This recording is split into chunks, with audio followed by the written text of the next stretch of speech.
Welcome, everyone, to the Sickos Committee Podcast. This is our podcast for the evening of June 18th, 2023. Happy Father's Day for all the dads and dad-adjacent folks and dads of all kinds, genders, and whatever we got out there. Lord knows that we don't have Beth here today, but Beth is way more dad than I will ever be. She is the dad I want to be one day. I wish you didn't say that we don't have Beth today, because that's all of our audience just clicked off. I know. Right. Especially, I mean, everyone that listens at IUP definitely just clicked off. As always, I'm Jordan. With me tonight, I've got Commish, and we have some guests tonight. We have our corn correspondent, Andrew. We've got Kevin, and we've got Joey. Joey, Hey, hi. how are you feeling right now? Because right now, the U.S. is up 2-0 on Canada. So I just want to know how that feels for you to be subjugated by the true titans of North American soccer, the U.S. We're not playing Honduras. Oh, okay. No, this is not Team Canada. That label only goes to CanXNT, which is they have their World Cup coming up in a little bit. What is that? CanXNT. So our women's team is the XNT because we have non-binary players. Oh, very cool. I did not know that. Oh, that is neat. Kevin, how are you, sir? I am good. The U.S. jersey I'm wearing right now was not specifically targeted at Joey, but I did remember like 30 minutes into the game that he was going to be on this recording and felt slightly bad about it. Andrew, how are you, sir? Good. Just kind of vibing, watching the end of the College World Series, and drinking a very tasty green drink, lovingly called the Chicago River. Shout out to Vic, by the way, our TCU fan in the Discord, who's in Omaha right now. Wow. So your Chicago Ripper, that is Malort and green drink, right? Yes. It is Malort and Green River Soda, which is a lime-flavored soda originally produced in Chicago. I think they've moved to Wisconsin now, but yeah. I'd never heard of that before you posted it. I've never heard of Green River. Same. I had never heard of it until around St. Patrick's Day, when Jepson's Malort posted it on their Instagram. So then I had to buy some off Amazon to make this drink. The Jepson's Four Loko mashup, I think, might be the most cursed thing I've ever seen. That is terrifying. They also did a collaboration with a crouton company called Kushi that they made a Chicago Handshakes flavored crouton. Which, for those who are unaware, Chicago Handshake is Jepson's Malort and old-style beer. Oh, God. I wish you could see the faces Commish and I are making right now. And, I like Malort, but that's too much. I'm trying to think of the flavor profile those croutons have and what salad they would go in, and I think the answer is none. You put them in a bowl and just eat them like chips. A salad of pencil shavings and gasoline. That's what it would pair well with. Do they have a? That's the dressing. That's the dressing. Do they have a deep dish salad? I would Some like would to say. see one. Oh, now I'm picturing putting Malort into like a tomato sauce, like a vodka sauce. Oh, but yeah. Malort sauce. Deglaze your pan with some Malort. It's my broken deglazing containment. Malort. Only always. They were just talking in the Canimals channel about deglazing Four Loko. There we Now go. we've gone to Malort. Cannibals is so in our fucking structure and walls, it will be impossible to rip it. We'd have to rip it down to the studs to fix it. I just want to point out that there's a running joke in our Discord. By the way, join our Patreon. You can join the Discord.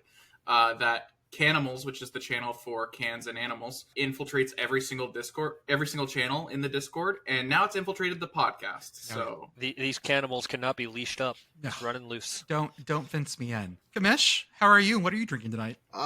Drinking some coconut water because I'm still trying to hydrate from what I had last week. It's been crazy. Apparently, I got coconut water with pulp, so I was not expecting that. Oh, no. no. Ugh. As somebody willingly drinking Malort, I'm saying no to pulpy Yeah, but coconut not water. to say, what the fuck? What are you even? So, Glass houses, my friend. When he started talking about the Malort and me making the faces, it was me realizing my coconut water had pulp. Oh, God. So I didn't realize it, and I was like, okay, I'm fine. There's pulp now. I'm aware of it. I was not aware of the pulp up front, but now I can deal with the pulp. I'm fine. It just caught I me think off guard. surprise pulp would be the bigger shocker. Yeah, it was. If you're expecting pulp, you can deal with it. Yeah, it was surprise pulp. I didn't know they made coconut water with pulp, but apparently they do. what is the pulp? Just coconut shavings? It's like little tiny chunks of like coconut, which is it's pretty good. I'll give you that, but I just wasn't expecting it. I'm like, what? Is something wrong with my ice? And I was like, oh no, there's pulp. I'm drinking I didn't want to make a fancy drink because like I was lazy and I was doing something right until like 5 minutes before this.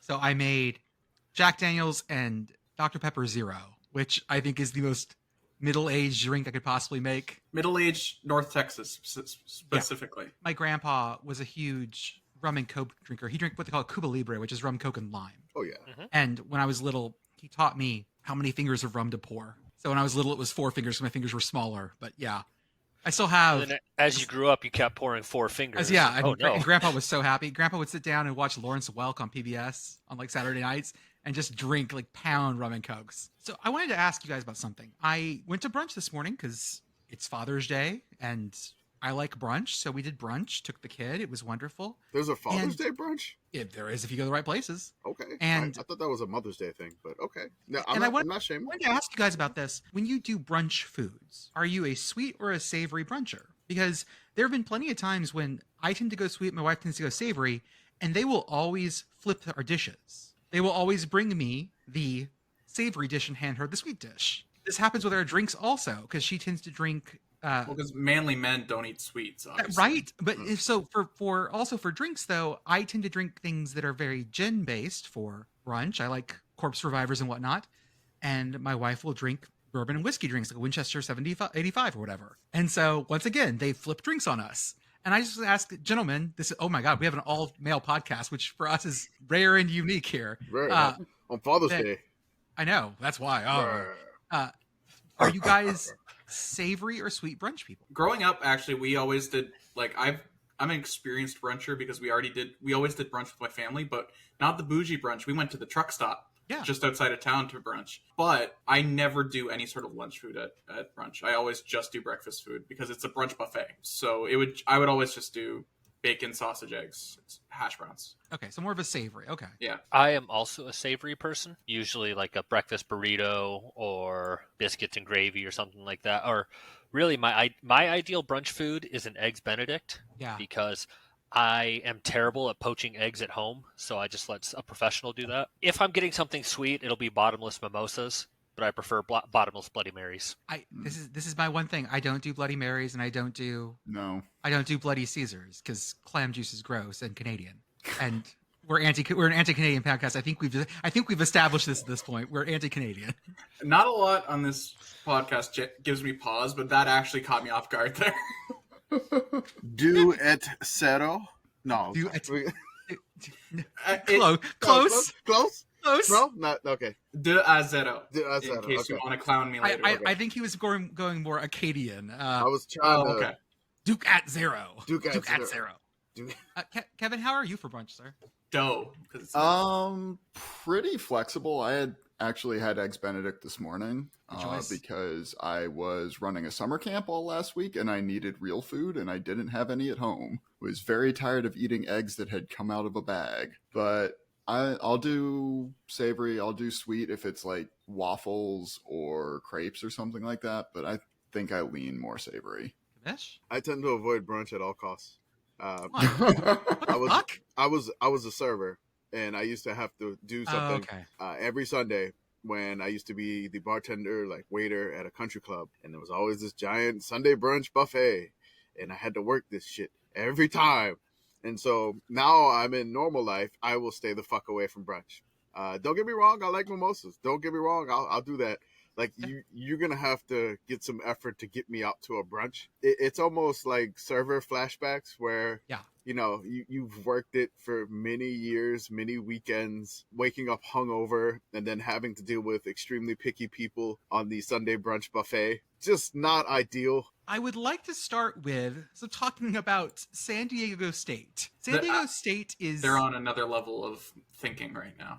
Like, they made it very clear. They said, hey, Mountain West, we're out. But we'd like to stay for another year if we could. And much like breaking up with someone and then asking to stay in their apartment for another 6 months, I don't know if that's going to work for them.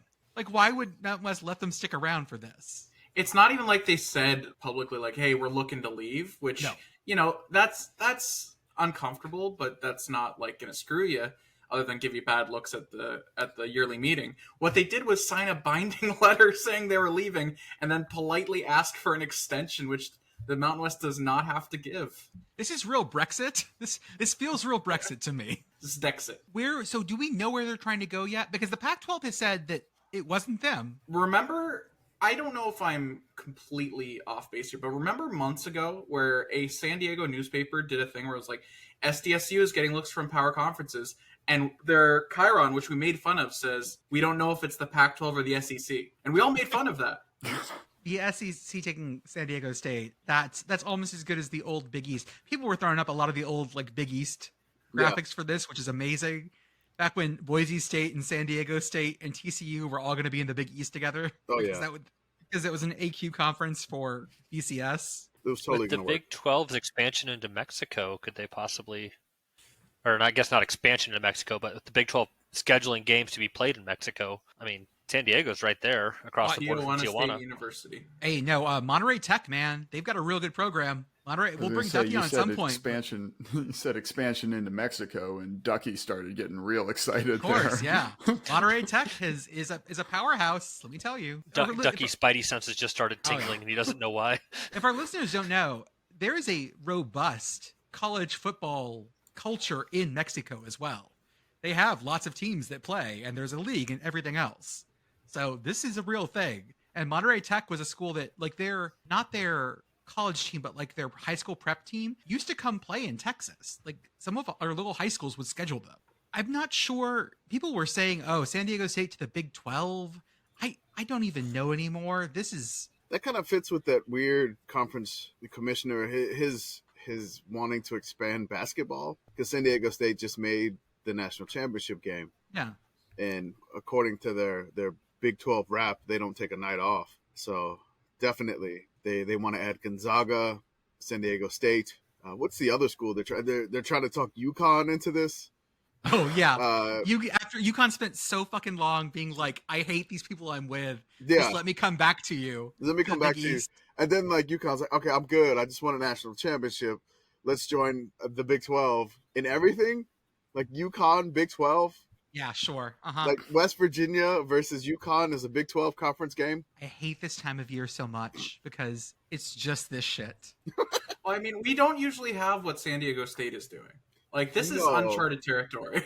This seems like, hey, we've been dating for a long time, Mountain West. What about both of us being in maybe a little bit of an open conference relationship? That's what it is. That's when you start panicking on year 7 of your non-engagement. And instead of getting engaged, you're just like, I think we should bang other people. Like, Yeah. that's what this is. They gotta spice some things up for Brady Hoke. That's what... No. I object. I'm ending this Firmly bit. object. I felt someone preparing an impression, and I'm stopping it. Hey there. No. I was looking across the bar at you and your wife, and you both seem very hot. Like, can we talk about things? Joe just pulled his headphones off. Good night, everybody. That's our After podcast. Joey just took his headphones off. Hey, he's pulling a Brady Hoke. He took his headphones off. I could hear Commish from my headphones being out here. Just Brady Hoke in the corner doing this. Just clapping. Unfortunately, every time I go to a hotel room now, I went to a hotel room with my partner the other day, and I saw the chair pointing at the bed, and I felt damage. Yeah. Like, just seeing it. Now that it's been pointed out to me, I can't unsee You it. just got to rotate the chair like 90 degrees every time you're in a hotel room because it feels very weird. So let's talk about the Jello shot board. Oh, yeah. First off, Andrew, who's playing right now in the World Series? Florida just beat Oral Roberts. Good. Okay, that's great. So, Wait, hold up. That fucks up our theory. It No. does fuck up the theory. Well, hold on. I'm gonna talk about the theory here. We have the Jello shot theory. In theory is if your team has bought more Jello shot, your team is gonna win. So through 5 games of the College World Series, every single team that has bought more Jello shots on the Rocco's Jello shot board has won the game. Now tonight, Florida beats Oral Roberts. Now I have unconfirmed reports stating that locals of Omaha are going in and buying shots in the name of Oral Roberts. The school is not actually buying that because it's illegal to drink at the school. I'm going to say this theory is still alive, technically, because Oral Roberts are they have the inflated. funny name syndrome. They have the funny name syndrome. I don't think it's legit. That's fair. I feel like that happens a lot. The Omaha locals just prop up whatever they think is the funniest team in the tournament. No one's propping up Stanford. Why can't something good happen to the boys at Stanford? Hey, Oral Stanford's not in Roberts. last though. Yeah, I will say that 2 SEC schools getting tripled up by Wake Forest and the 8 people that have ever graduated from there is fascinating to me. I think I underestimated, and this happened to me last podcast, the fact that they hadn't been there since like whatever year. 1955. Yes. 1855, When- exactly right. When they won it. 1855, yes. Wake Forest. 1776. Wake Forest and the Cleveland Spiders were the best teams of 1855. 1776. But also, we don't know, like, the last update on the shot board is from 5 p.m. Florida could have surged They could have. between There was in the a past 6 4 hours. There was a 600 shot gap, but again, we're getting reports in the Sickos Committee replies that locals are going to drink for them, and then they're telling us, "Hey, we're gonna go drink in the name of Oral Roberts." I Like, can there's almost two- guarantee that's happening. There's 2 different jokes that Omaha locals or non-affiliated fans could be making. One, it's the higher brow joke, haha, Oral Roberts, who is a school where you can't drink and their fans might not be drinking. Let's prop them up. That'll be funny. The other side is, haha, Oral Roberts. Oh yeah. Yep. There's And there are definitely T-shirts for the latter. You mean oral haha? yes. There are those, and Oral there are other, aha. Oral there are haha? other T-shirts. Oral I would rather be Stanford and just have a shirt that says Stanford College World Series than a shirt that says Oral Aha on it. I was sure that Tennessee would do better than this. Tennessee is sitting at 1,300 shots. They're behind Florida, TCU, Wake, and Oral Roberts. Like, that just feels I think the Wake Forest theory holds up here. Tennessee's been here too much. okay. Wait. I'm still Are you sure? disappointed in that performance. When's the last though. time Tennessee's been in? I actually don't know. I just know Tennessee has a good baseball team, so I thought they'd been here recently. Well, Hold on, I gotta look this up now. yeah, I don't tend think to they've say been things on this. I tend to say things on this podcast that get me yelled at. So that this wouldn't be a first. They were in the World Series in 23 this year, 21, 2005, and then 2001. So there was a gap. They burnt it all up in 21. That's That's where what you're I'm saying. That's what you're Yeah. claiming. Okay.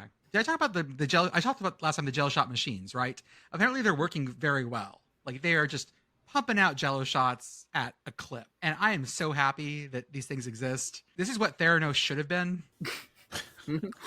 If they just taken all the Theranos like venture capital money and just turned it into Jello shot machines, there would be no bad press. She could still keep talking weird and wear black turtlenecks and not have to do New York Times think pieces about how sorry she is. But look where she went, Stanford. They don't care about Jello shots. Oh shit, that's right. That's right. See, it all ties together.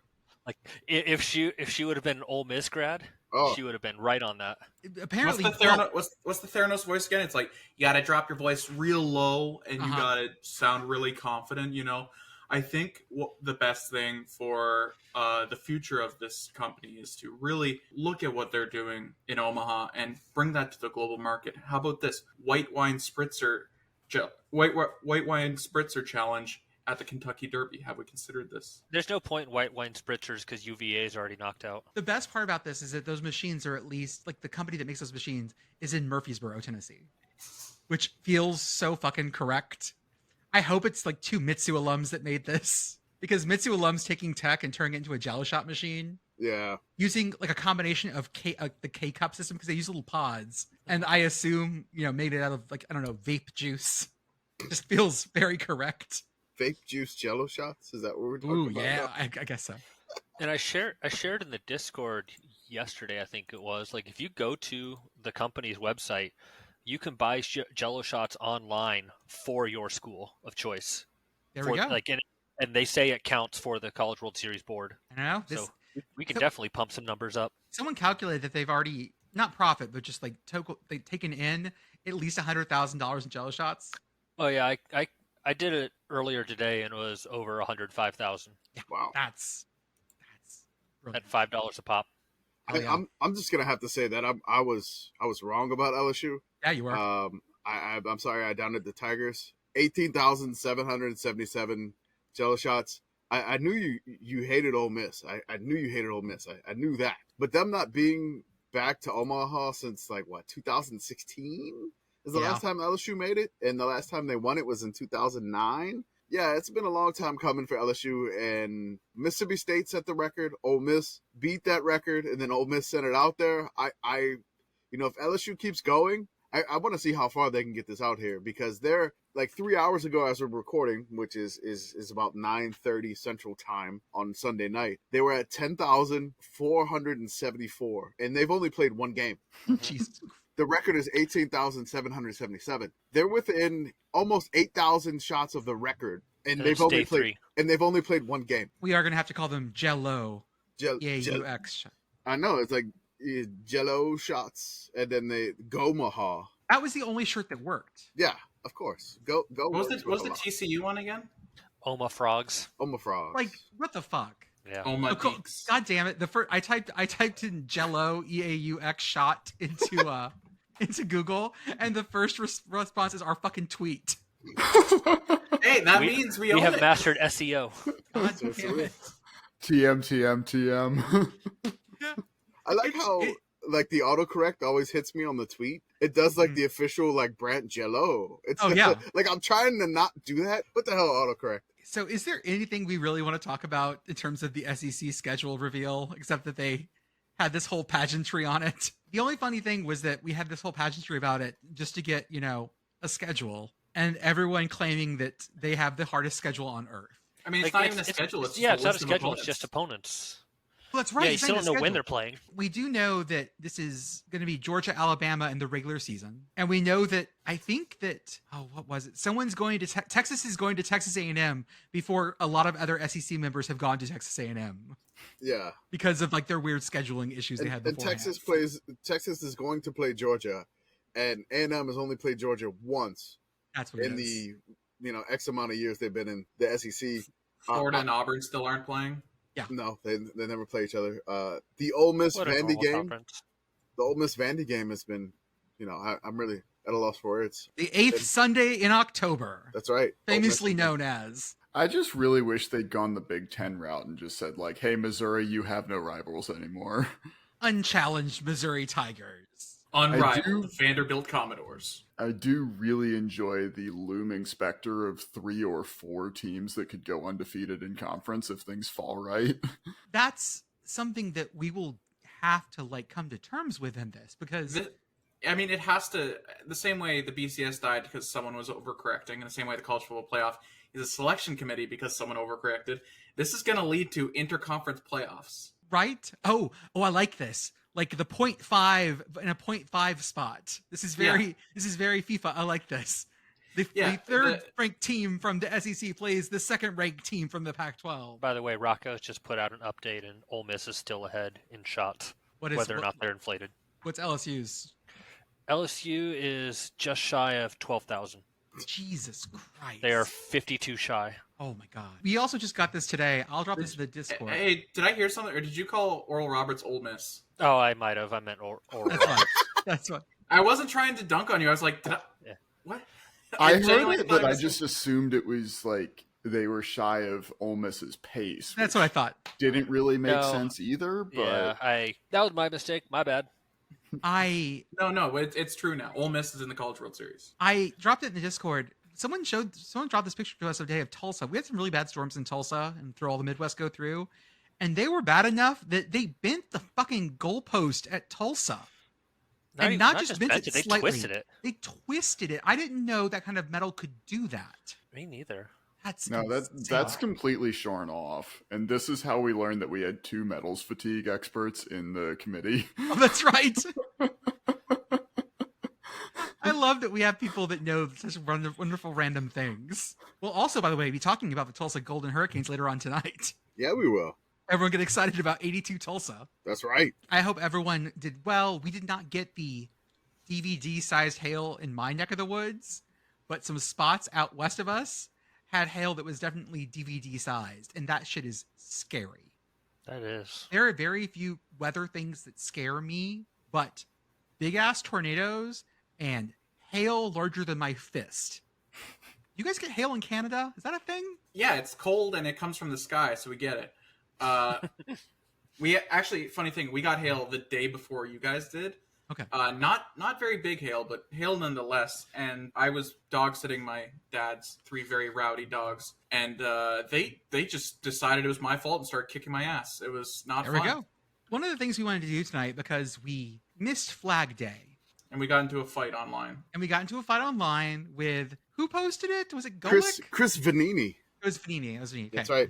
Posted his list of like favorite flags, and it was just lots of bullshit. There was lots of bullshit on there. So we decided we were going to do a flag draft tonight. And funnily enough, we had several committee members who were like, I'm not going to be there, but I'm going to send in my list because we have to make sure that everyone has that. I will be in charge. I will keep track of who's choosing what. Do we have an order or anything of that No, nature? we're gonna have to do an order right now. Okay, so we may need to. So basically, the rules that I set for this flag draft, Flag Day passed on 6/14, so it's still kind of apt to do this. And again, we have a lot of vexillology fans here apparently, and there was a lot of passionate nerds. There was a lot of passionate opinions about the Chris Vanini flag tweet, just saying that his flag opinions were not great, and there are so many that you could say that. I will trash. Okay, you could trash the flag picks. Let's. I'm trying to find his flag tweet. I was going to say, I was in the middle of nowhere when this happened, so I haven't seen it. I'd like to. I'm going to post his flag tweet. I'm going to post it in the Discord live. I do like we've on the Sickos Committee account, we've posted about the country of Sri Lanka twice. Once was me at 5 a.m. stumbling across a cricket game, and once was this. The U.S. flag in 7th. The U.S. flag, guys, not great. It's very cluttery. Not great. But also, when I didn't think I was going to make this recording, I did a big board of 100 flags, and it was, I think, in the 80s. Yeah. Okay, so let's go over Chris Vanini's list. His top 15 world flags that spurred on this flag draft. We got upset by this. Let's just go what he has ranked. We can comment later. I'm just going to read it off. Go for it. All right, so number 1 is Brazil. Number 2, Canada. Number 3, Jamaica. Number 4, South Africa. 5th, Israel. 6th, South Korea. 7th, the United States. 8, Japan. 9, Argentina. 10, Wales. 11, Barbados.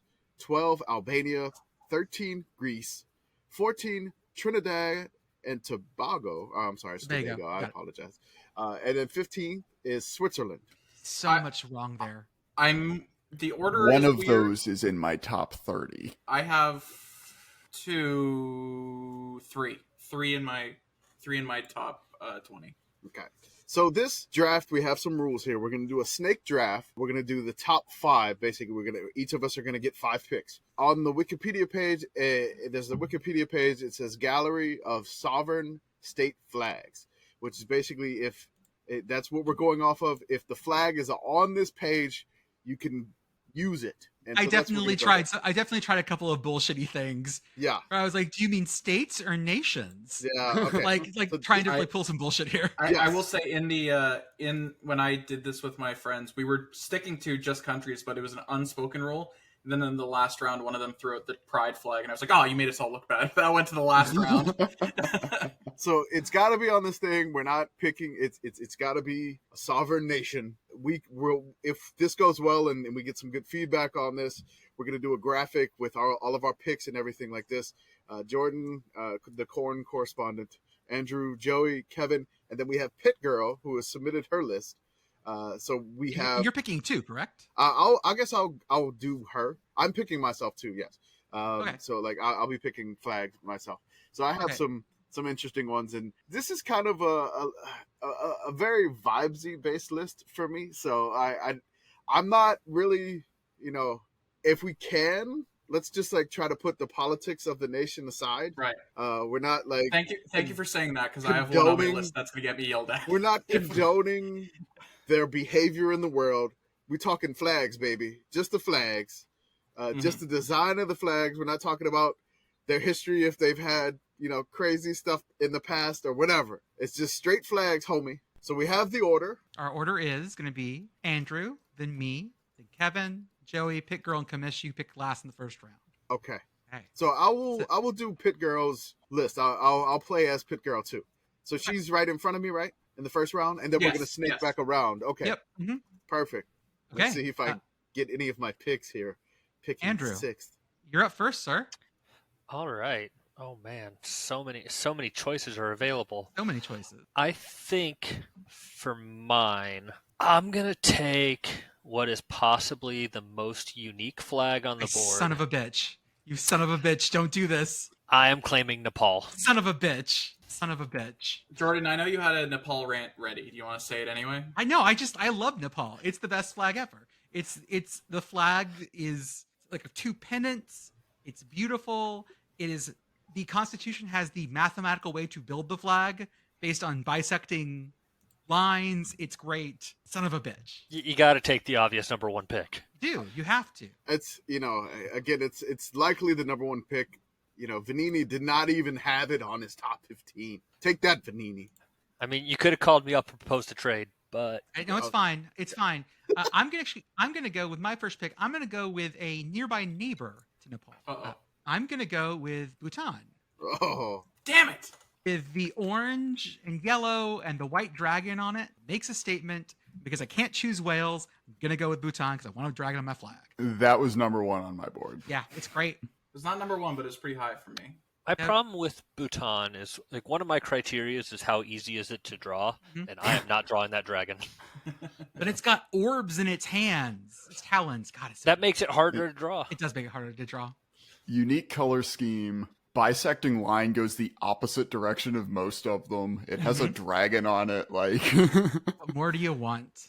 I didn't even realize Wales isn't on this list. Wow. No, it just this because doesn't have this the home is countries. these are sovereign Oh, state flags, I not had to country check. flags. That's right. Yeah, so Sovereign no state Isle of flag. Man with the 3 legs. Wikipedia is so specific about Very these things. specific, and this is why I'm using this one here. So It's All right. it's very interesting because I'll just say one I'm not taking. It has Somaliland on it, but it doesn't have the home countries. I'm excited to go to that talk page and see if people are screaming about Yeah. things. Yeah, for sure. Kevin, you're up next. all right, with the top 2 on my board going in the top 2 rounds, Oh. I'm gonna zag a little bit here because I'm terrified I'm gonna lose this and pick my personal favorite flag, which is the Marshall Islands. oh, Good call. you Good bastard. call. You Oh, bastard. that one's on my list. That's a good one. That was my number 1 pick. Describe the Marshall Islands for us. It's beautiful. We got that beautiful blue flag with the orange and white sunbeam coming across, and a sun symbol in the corner. Oh, yeah. Yep. Good balance of things. Joey, you're next. Okay, so I have a lot of different criteria of what makes. Do I just type in Canada here? No. No. Okay, just making sure. Oh, The Canadian flag Canada. is good, but it's not first round material for me. Ooh. We're not going with what the flag represents. We're going with what the flag is. Yes.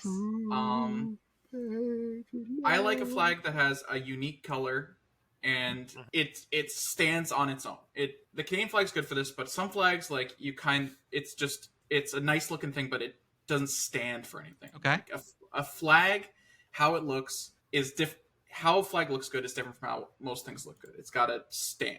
This country is kind of a nondescript country, but they have a really good flag for this, and I'm going with St. Lucia. Okay. Good choice. Oh, St. Lucia is on my list. Maybe a reach in the first round, but like Kevin said, I'm worried about it because I really want it. So That baby blue with the black and yellow triangle in the middle. Yeah. Good choice. yeah, and it's got a symbol. It really stands on its own. So Pit Girl is next, right? Yes. Okay. I So think St. Lucia is my number 2. all right. So Anyway, Pit Girl has a thing. She actually wrote comments about this stuff. This is great.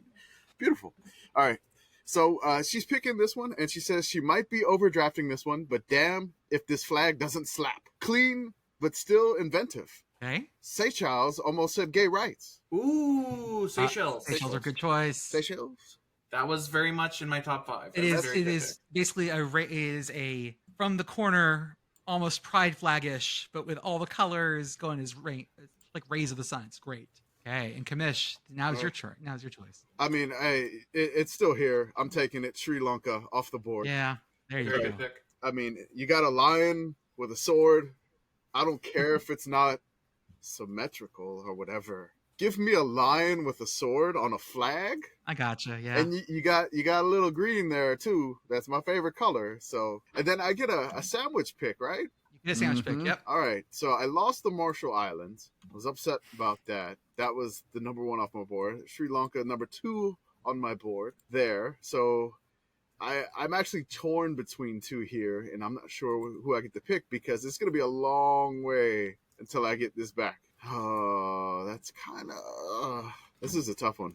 Didn't do this because it's easy. Did this 'cause No. it's How long? hard. How long until he gets Vikings? Oh. Is it Oh like- no, I'm- no, I'm not gonna. Boom, boom. Which flag's going to get drafted during a Taco Bell commercial? That's right. I don't know. Do we have a Taco Bell commercial? So yes, Does anyone Not have a the sponsor Serbian yet. flag on their board? I'm gonna go with. Oh man, I cannot choose because it's gonna be so long until I get a shot again. Mhm. This is so ridiculous. Like I'm gonna lose. I almost guarantee I'm losing like 5 of these if I don't pick them right now. So it Luckily, hurts. Jordan can edit this out. Totally. So Jordan, leave this in. totally leave it in. I'm just gonna go with the Solomon Islands. Good choice. Ooh, good pick. Good pick. Solomon Islands. Yes. They Okay. have a surprisingly good soccer team as well. Solomon Islands with that beautiful. In the top left, you got some stars. Got Yeah. nice light blue. Bottom right, you got some green, separated by a band of gold. I love it. Yeah, it's good stuff. I'm gonna lose some ones in my top 10, and I'm gonna be upset. That's why it took so long. I apologize. This is a horrible draft position for the commish. Now it's Pit Girl's turn. She wants to say the most Pit international flag. Also, the gold and blue are just perfect for Ukraine. Blue skies and wheat. So she went Pit here, and she's taking the Ukraine. Good choice. Good answer. Good answer. Joey. I'm gonna tell you something after Jordan. Cut this out, but what my pick originally was gonna be here. I'm Okay. skipping it for now just for optics. But no, I know Jordan has a sandwich pick coming up, and I do not. Andrew has the sandwich pick. well, you do have 2 picks before I have my next pick. Yes. So I'm worried that this is not 2 on my board, but I'm worried that this is high on your board, so I need to get ahead of it.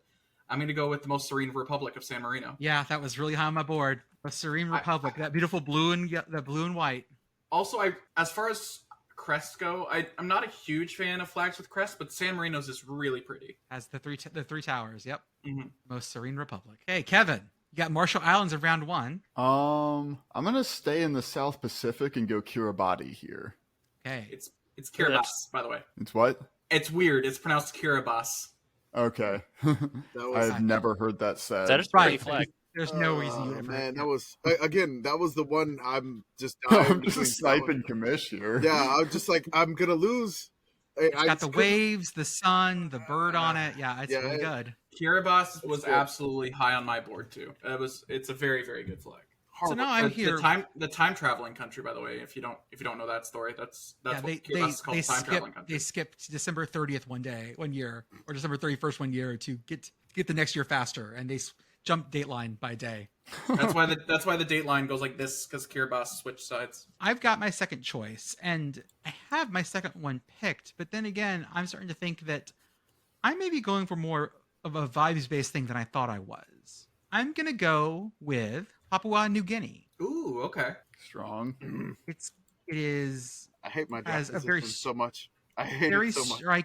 very striking red and black diagonal. It has a bird of paradise on it and the Southern Cross. It's a Hey, very pretty flag. Andrew, you have your sandwich pick now. All right. For my first pick for this round, or I guess my only pick for this round, I apologize if I mispronounce it, but I'm going to go with Eswatini. Yes. Eswatini. Ooh. Eswatini. That was my second guess on how to pronounce it, and it was one of those, whichever one I say is going to be the wrong one. Ah, that's good. But- Eswatini has the beautiful shield in the middle, split black and white, and some really striking colors too. I know I said I like flags that are easy to draw. This one might be a little difficult. That shield can get kind of detailed, but still, it's a war shield. I love it. Has very Oklahoma flag vibes. Oklahoma's flag also has a shield of the Osage Nation on it, which I like a lot. Eswatini, known as the Oklahoma of Africa. That's what we've always said.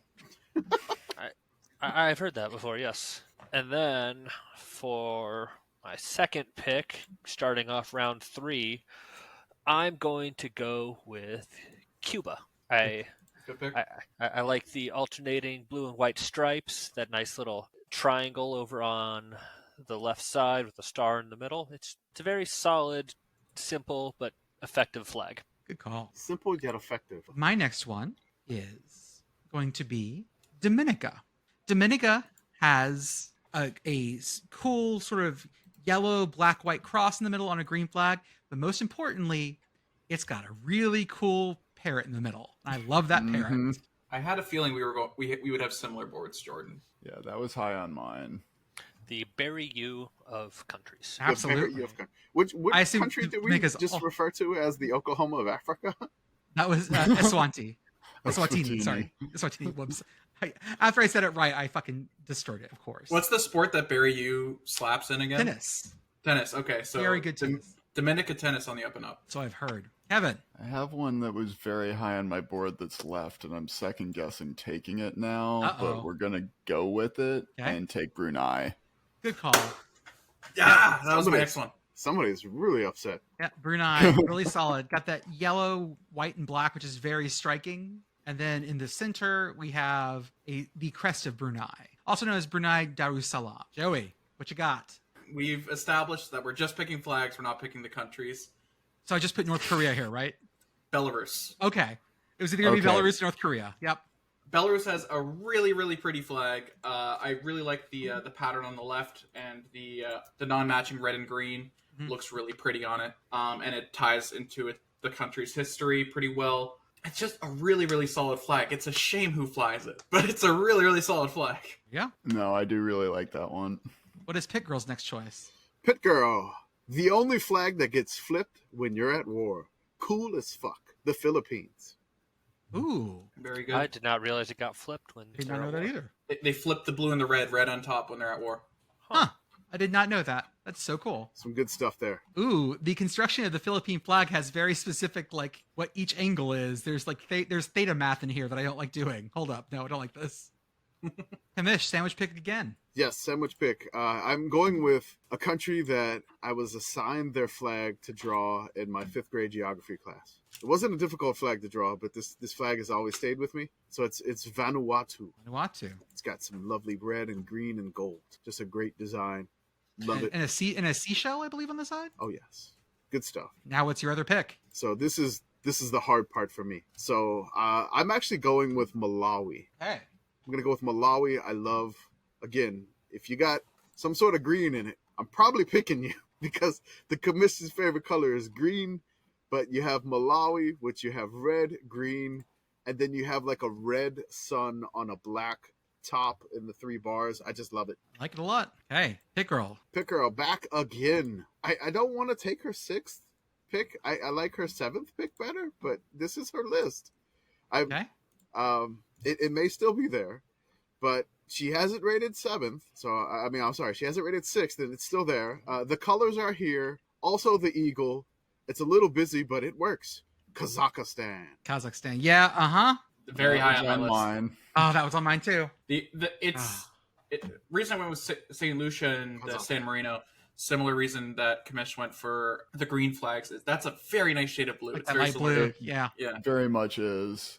And I should have, if I wanted it, I should have gone and, figured out the Pit Girl pit color scheme that's going on here. Mhm. She's got the. There's she's a got it lot of going. white or yellow and blue flags going off the board. Definitely. Okay, Joey. I have to dip down my board a little bit because I think I need to snipe it from Commish. Must have green in it. Yes. Okay. So my original higher on the board than this was gonna be Macau, but it is not on the list. Oh. So I will take a flag that I wouldn't say green is its main color, but it uses it very well. It's Suriname. Okay. Yep. Korfball Legends. I don't think I had that on my list. Kevin. Ooh, choices. Well, I lost Kazakhstan, so I'm gonna take the other Central Asian country with a sun motif and take Kyrgyzstan. Okay. The Xerox flag. I played enough Sporkle that I even spelled that right the first time. Oh, I'm proud of you. I have a theme building. I don't know if you guys have noticed this. So my next flag is going to be Uganda. Uganda has stripes of black, red, and yellow, but most importantly, it's got a bird in the middle. I was gonna say, is your theme cool birds? Not just birds. But I did manage to snag Bhutan too. I have a theme. Okay, That Andrew. was very, very high on my Then board as well. he got Papua New Guinea too. I mean, what is Yeah. he's Oh, just oh, just uh-huh. birds everywhere. I think Papua New Guinea is a butterfly. Looks like a bird. Let's look it up. I am going to take Antigua and Barbuda. Yeah. Excellent. You're right, Commish. It's a bird of paradise, as it's called. Okay, that's what I thought. It's I like the sun rising up over the ocean, the 2 red triangles in the corners. And then my last pick, oh boy, gotta make it a good one. I think for my last one, I'm gonna just go with Croatia. Yeah. Solid. I like the little Tennessee checkerboard they got going on in their crest in the middle of the flag. My wife asked me if I would pick Croatia, and I said I would have if it would have been just that. Like if it were just the giant. Oh, and there's a goat on their crest. Mhm. Didn't even see that at first. Yeah. Bonus goat. So my last choice to finish my theme is going to be Zimbabwe. Zimbabwe has a beautiful stone carving of a bird on the Cool birds. left side. Bird draft. Yeah. I had a, Next week. I had Next a week, theme and I bird went draft. for it. We're drafting birds next week. I'm up next with my final pick. I'm going to go way down my board here because I feel like it deserves some recognition and pick my favorite Nordic cross flag, which would be Iceland. Good call. Solid. If we weren't stuck with countries, there's 2 better Nordic crosses. I'm Faroe aware. Islands, Faroe Islands and Ireland are both my favorites, but yes, I'm with you here. I could be. I know Kevin could as well. I could be doing this for 50 rounds. I'm sad that some of the ones that I have up high on my board aren't getting picked. But Jordan, can you remind me of the ones I have picked so far? You have picked San Lucia, San Marino, Belarus, and Suriname. So I'm missing a position here. I'm missing a key role player here. What I like I like the blues, I like the symbols, and I like the color matching of Suriname. But I'm missing a role player here, which is flags that look like villain flags in a sci-fi movie, which is one of my favorite genres of flags. I feel like I know where he's going here. To say nothing of this country, which is for what I can tell, a very nice country, very good in Eurovision, which we watch. I'm taking Albania. Oh, Excellent. big one. That is a good sci-fi villain flag. It is.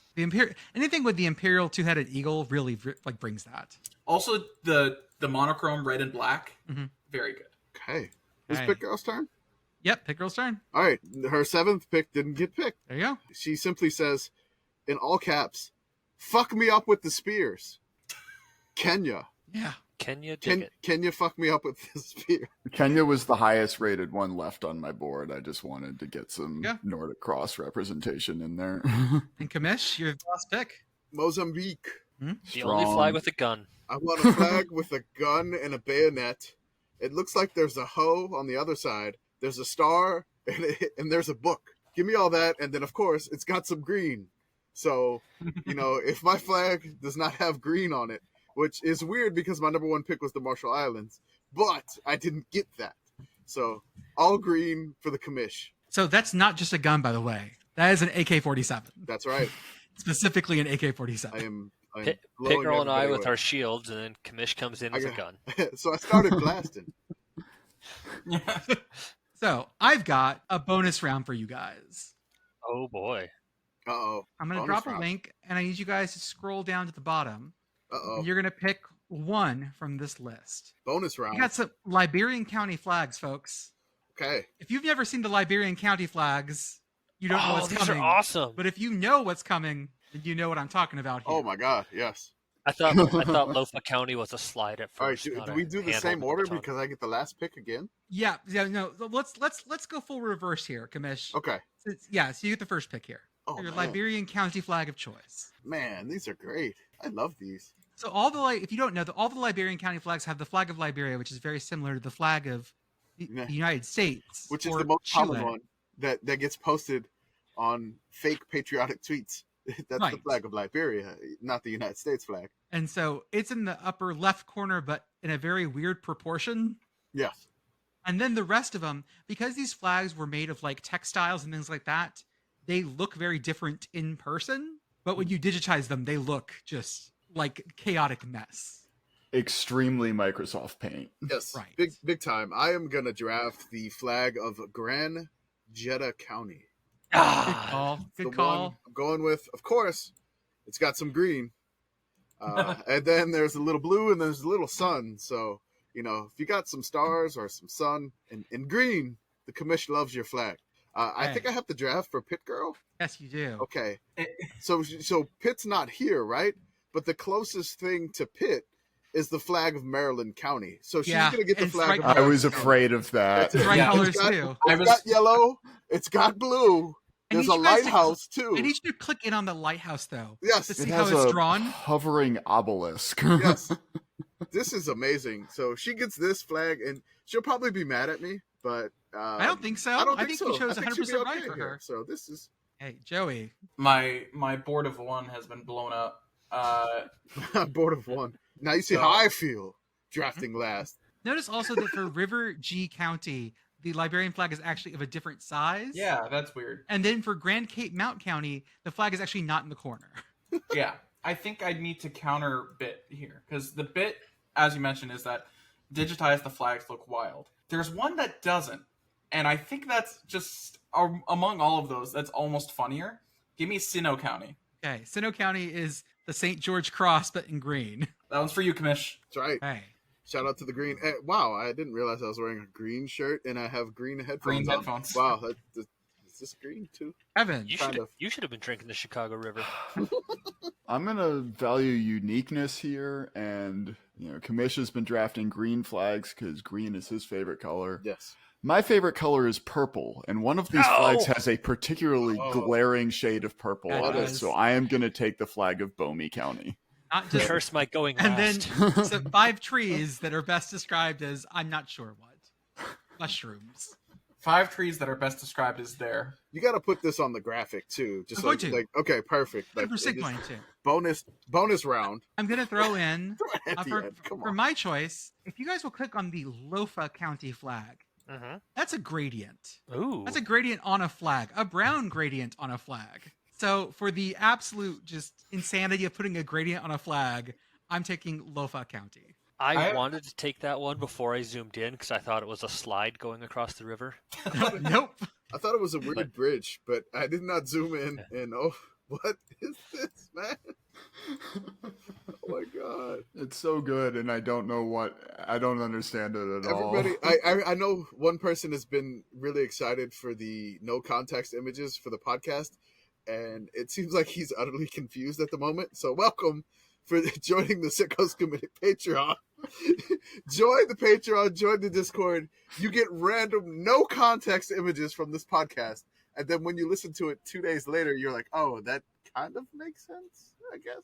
I just looking on the flag of Liberia Wikipedia page. I was scrolling through, and the phrase "Republic of Maryland" caught my eye. Ooh. Oh, that's a cool flag. I like the Republic of Maryland one. But that's the one that Pit Girl got. No, Oh, No. different one? No, scroll up slightly. Oh, It's formerly independent. okay. Republic of Maryland. Sorry, not the flag of Maryland County. I got that confused. So who hasn't Okay. picked yet? Andrew has one more. Oh, okay. I think since all of my favorite ones have been taken, I know how Commish feels now. Mhm. I am going to go with the flag of Grand Cru County. Got the little like palm tree on there. Yeah. Yeah, palm tree, and then alternating stripes on both sides. I'm I surprised. do really enjoy the vertical stripes. It's nice. It's so like We don't some, have enough like multiple vertical stripes and some, flags. it's some nice drapes for the tree to get some sunlight. Mhm. Yes. Nobody picked the flag of Bong County. 12-year-old me Sure. wanted to pick it, Yeah, but okay. I'm not a big fan of the design. Okay, Before folks. we move on, Jordan, Yeah. do you want to just read out our teams? Sure, yes. We have Andrew with the flags of Nepal, Eswatini, Cuba, Antigua Barbuda, Croatia, and Grand Cru County. Jordan with Bhutan, Papua New Guinea, Dominica, Uganda, Zimbabwe, and Lofa County. Kevin with Marshall Islands, Kiribati, Brunei, Kyrgyzstan, Iceland, and Bomi County. Joey with St. Lucia, San Marino, Belarus, Suriname, Albania, and Sino County. Pickerel with Seychelles, Ukraine, Philippines, Kazakhstan, Kenya, and Maryland County. And lastly, Commish, you got Sri Lanka, Solomon Islands, Vanuatu, Malawi, Mozambique, and Grand Jeddah County. Thank you all for playing. And Commish, you can start reading our copy while I go get something else to drink. Perfect. You listing those off reminded me of the Animaniacs' Country of the World song. It does. I wish we had a good flag song. The only song that came to mind was the waving flag from like the 2010 World Cup. Oh, the Kanan. That's all right. Canadian icon. yes. Yes, definitely. I preferred that song to the Shakira's Waka Waka for Africa. It was just because it was in the FIFA game. So It's funny because I've talked about this before. CanCon rules. Canadian radio stations have to play a certain amount of Canadian content per day. So therefore, because it's a Canadian song that people know, that song still gets radio play up here. So I just wanted to give a shout out to everybody. We have the Sickos Committee store, sickos-committee.sellfy. That's SELLFY.store. Go buy some of our awesome merch. We have a new t-shirt, the In This House t-shirt. We have a new In This House neon sticker. It's a white sticker with the In This House logos. We got some gaming mouse pads. One that has the In This House We Believe. We got some Sickos Committee merch with the Sickos #1 fan. Mike Golick Jr., he just got our Sickos sticker gift. Support the committee, buy some merchandise, throw it on your laptop, wherever you play stickers, and just enjoy and support that. Also, I wanted to give a shout out to the Message Board Geniuses podcast. They go in places where even sickos won't go, like the message boards, and read very, very strange things.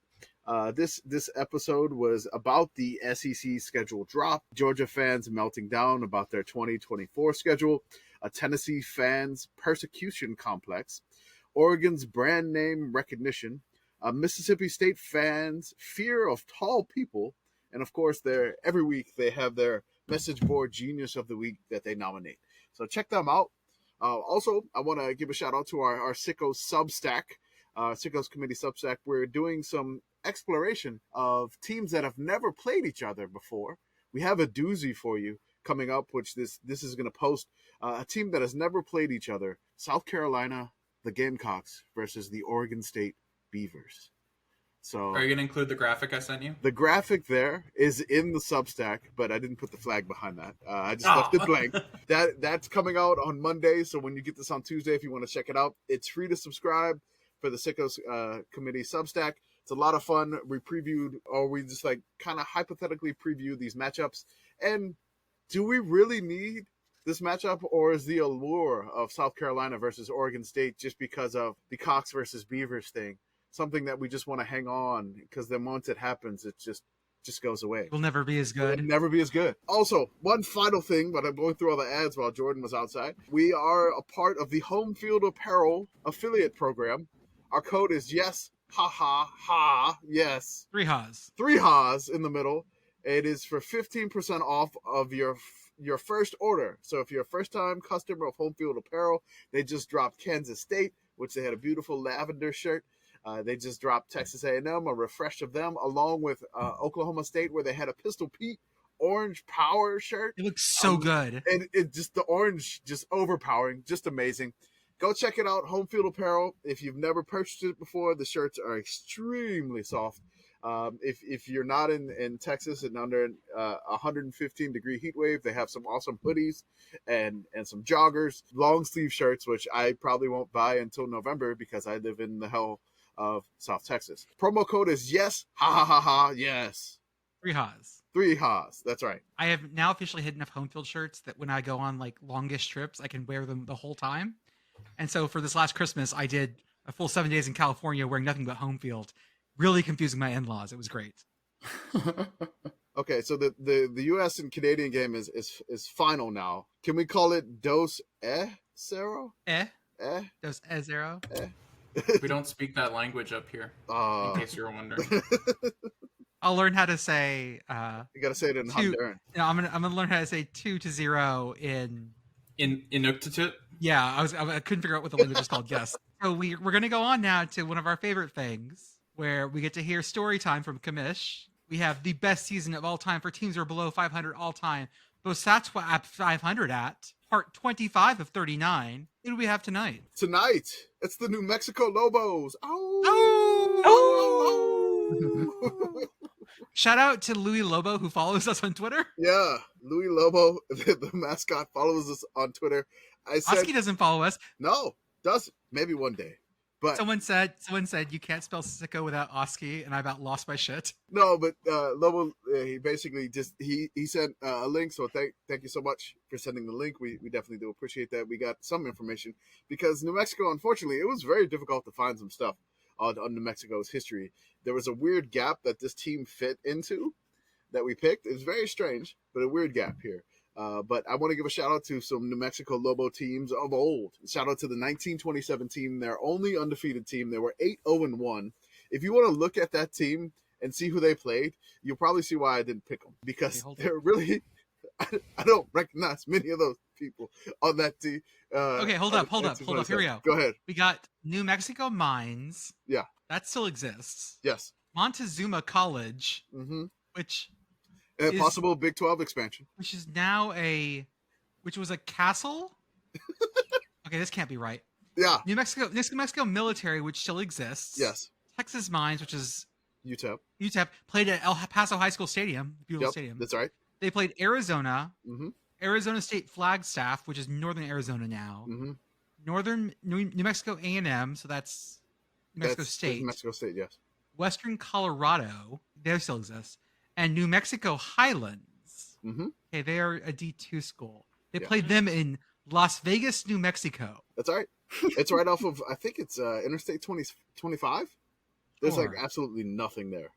But there is a Las Vegas, New Mexico, if you didn't know. There's I like that with all the teams they played, Montezuma, Castle, New Mexico Military, Arizona was their homecoming game. They beat them 7-6. Count it. They did. So that was their only undefeated team, but I did not pick them. Give a shout out to the 1934 8-1 team, the 1964 9-2 team, the 1997 9-4 team that was coached by Dennis Francione. Oh God. Yes. That was before he got the A&M job, I guess. Yeah, I believe so. Yeah. The 2007 9-4 Rocky Long coach team. Yeah. And then the 2016 9-4 Bob Davey coach team. Football Bob. So this team, New Mexico, this was their only 10-win season in school history. So that's why I chose them. So I valued the 10 wins over the undefeated season here. So if there's I think that's fair. I think if there's so. any grief, it's fine. They were 8-0-1, but here 10 wins here. So 1982, the New Mexico Lobos, they were coached by head coach Joe Morrison. So I got his Wikipedia there if you want to check him out. Joe Morrison played professionally as a running back and wide receiver in the National Football League. You have to say that if you're an official podcaster, because you gotta send you can't say the NFL. For the New York Football Giants, from For a long time. Damn. 1959 to 1972, Morrison served as the head football coach of the University of Tennessee at Chattanooga from 1973 to 1979. UT Chattanooga. That's right. Thank you. I can't read it any other way. That's Go right. Mocs. You gotta put in the Dan Mullen. So after he left Chattanooga, a fairly successful stint there, he got the job in Albuquerque at the University of New Mexico. He was hired in 1980. The first year they went 4-7, and they were 3-4 in the WAC, the Western Athletic Conference. 1981, they were 4-7-1. So they had an extra game, and they just basically tied. So basically tied their 1980 record by just adding a tie to it. So this season came out of nowhere, absolutely nowhere.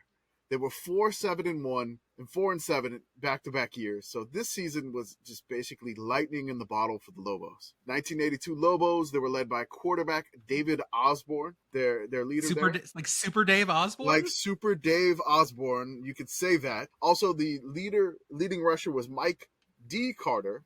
They have the D there. I maybe there was another Mike Carter on the team, but he had 722 rushing yards, and then he balanced that with 739 receiving yards. He was a do-it-all back, so he did everything for them. Osborne only had 1,609 passing yards for the year, so basically half of the passing yards that Osborne had went to the running back Mike Carter. Jesus. So I want to give a shout out to Lobo. I'm sorry, God, I didn't say that right. Lobo football history. So Lobo FB history.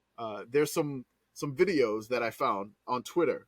They don't follow us, but again, I was searching for stuff for this team, and the online archives, just not much there whatsoever. So there's a couple of videos that they have on Twitter of some highlight games.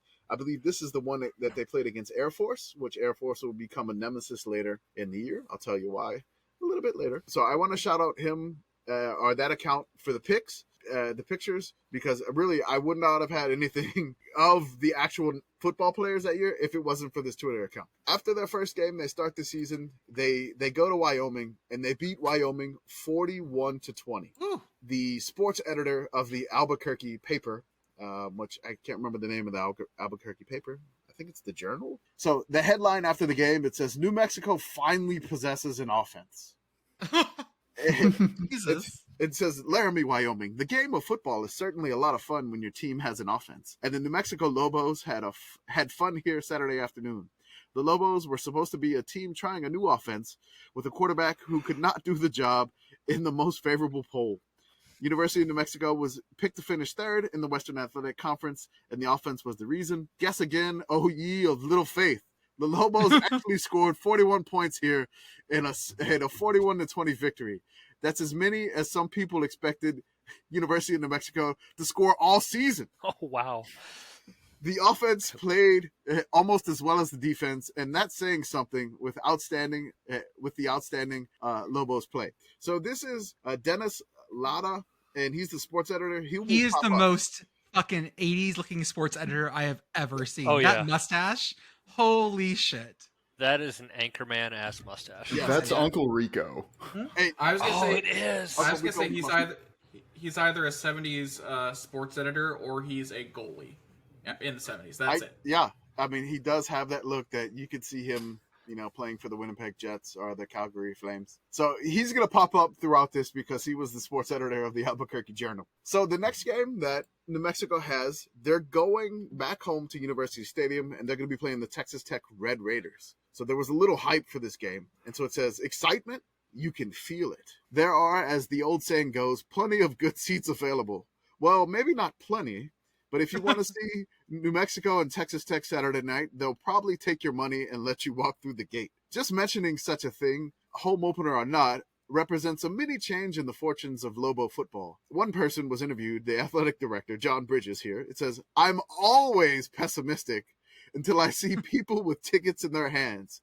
But honestly, there's more excitement around here this week than any time since I've been at New Mexico. I'm not going to tell you that we'll be undefeated or that the stadium will be sold out. Just say that I'm not the only one excited. You can feel it just walking down the halls. That's so... Have some fucking confidence in your team, man. Hey, man. I mean, again, how jaded do you have to be as an AD to be like, until I see people in the stadium, I don't fucking count them. Maybe a little bit. They go to play Texas Tech, and the headline in the Albuquerque Journal, 10 years of frustration end for the Lobos. The defense keys to a 14-0 victory. So can you imagine shutting out Texas Tech nowadays, like with their crazy high-powered offense that we've known and loved? It's nuts. And supposedly they have an offense, but they got a fumble recovery and a long bomb from Mr. Osborne, and they got the win 14-0. There's another picture of safety Ray Hornfeck, two-time all-WAC. That sounds like an old-timey cuss. Yes, it does. Oh, Ray Hornfeck. Oh, Hornfeck. I'm so glad they're back. The WAC is back. Yeah, the WAC is back. Yes. The WAC is back, Jack. So the next game that New Mexico has, they're going on. They're welcoming in the running rebels of UNLV. Lobos win their third straight. They beat UNLV, scoring at will. New Mexico clobbered Nevada, Las Vegas, 49-21 for its third straight victory of the season. The win avenged 72-7 and 49-42 losses suffered by the Lobos at the hands of UNLV. 72-7? Yes, I think that was 1980. Was that the year we talked about UNLV? That might have been one of those. That might have been one of the. No, 76 was UNLV. Okay. They got killed by Jesus. 1980 UNLV. That was 7-4. So they got some revenge here. They took it to them. Some big plays. The offense just could not be stopped, and they were just running it up on the running rebels. The next game, they go to Colorado Springs to face Air Force, which may become a little bit of a nemesis later, as I'm doing a little foreshadowing here verbally. Gotcha. The Lobos show off in a 49-37 victory. The New Mexico Lobos couldn't have picked a better time to show off. Led by David Osborne and running backs Michael Johnson and Mike Carter, New Mexico defeated Air Force 49-37 as a regional television audience watched the Colorado Springs game. So this one was on regional TV. Ooh. This is a picture of Colorado State and New Mexico, which doesn't fit, but this is, again, all I could find. The next game, they welcome in BYU, their arch nemesis in the WAC. So the headline goes 1-0, 2-0, 3-0, 4-0. BYU bursts the Lobos bubble. Oh. Dennis Latta, the sports editor, is back for more here. He reads, like, this is almost like a eulogy here. It was almost like the end of a dream. There will be no talk about national rankings around the University of New Mexico this week. No one from Albuquerque will be calling San Diego to make room arrangements for the Holiday Bowl. Before the largest home crowd to see a New Mexico football game, the Lobos had their worst half of the season Saturday, and the reason was simple. BYU had a better team. The weird thing about this game is New Mexico was up at halftime 12-7. They scored 33 points in the second half. BYU scored 33 points in the second Jesus half and beat them Christ. 40-12. Oh my God. There are 3 different articles on this page about the loss. Yeah. From 3 different writers. Yes. This was like a big deal. Like, New Mexico got out to a 4-0 start. They're like, oh my God, can we win the WAC? Can we do this? You know, can we actually win the Western Athletic Conference title? They've only had 4 conference titles in their history. They won the Border Conference in 38. They won the WAC in 62 and 63. And then in 64. This was kind of like a huge dashing of their dreams. The third quarter was just like the worst thing that just could have ever happened for them. The Lobos had 4 turnovers in the third quarter. And then BYU outscored them 26-0 in that period. Just a dismal third quarter. The paper sets it up. They try to recover from the big defeat. The next game they had was at San Diego State, who they were in the WAC then. I don't know what conference they're going to be in now. But it was at Jack Murphy Stadium, which was the old Qualcomm Stadium, which doesn't exist anymore.